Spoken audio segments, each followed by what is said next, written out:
But there's something I was really thinking about. The 2023 season for the West Virginia Mountaineers. Neil Brown was on the hot seat, Mm-hmm.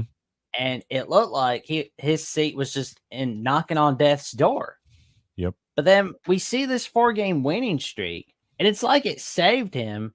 But then that Hail Mary pass that lost to Houston, Yep.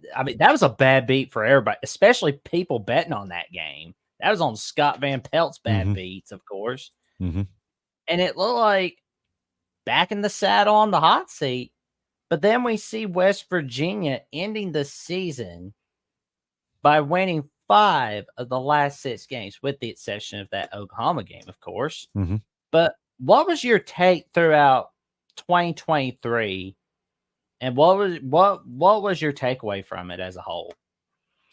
My takeaway was basically that West Virginia was able to perform better than the prognosticators predicted. They obviously were picked to finish dead last in the conference.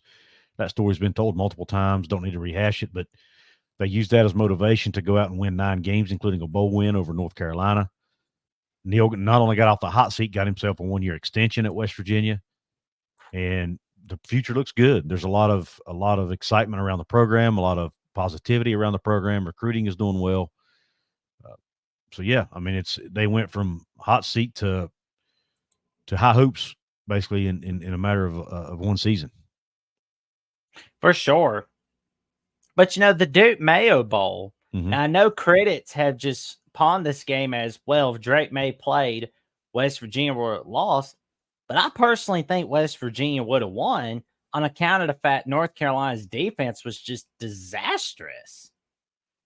Yeah, what they do you didn't. think, Cooper? Yeah, they didn't. Their defense wasn't good. In their defense, I think they had some guys set out that game as well, but so did West Virginia. I mean, our starting center, who went on to be a second-round draft pick, Zach Frazier, he missed that game. One of our starting running backs, C.J. Donaldson, was out to get that game as well. So West Virginia had a couple key pieces out as well. I get it. It's not Drake May, your starting quarterback, but I mean, when you look at West Virginia's style of play, I definitely think it still would have been a really good football game. West Virginia still would have had a good chance to win it.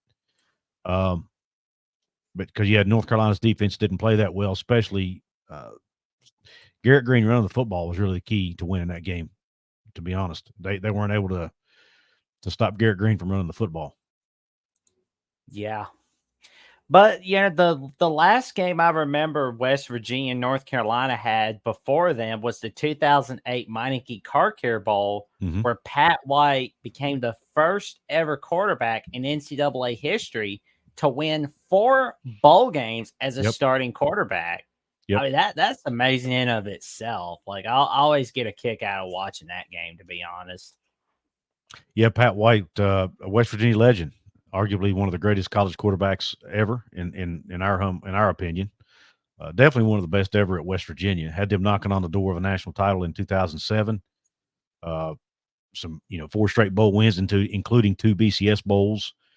The 2006 Sugar Bowl over Georgia in the Georgia Dome, and then the 2008 Fiesta Bowl over Oklahoma, right off the heels of that.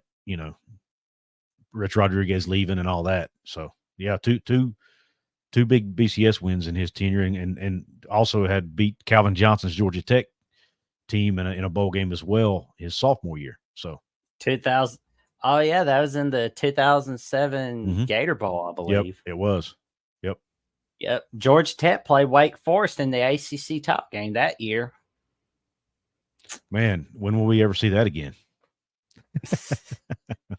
I don't know, but it's going to be interesting. I mean, I don't know which is more likely, Wake Forest in an ACC title game or a 9-6 Wake Forest Boston College game.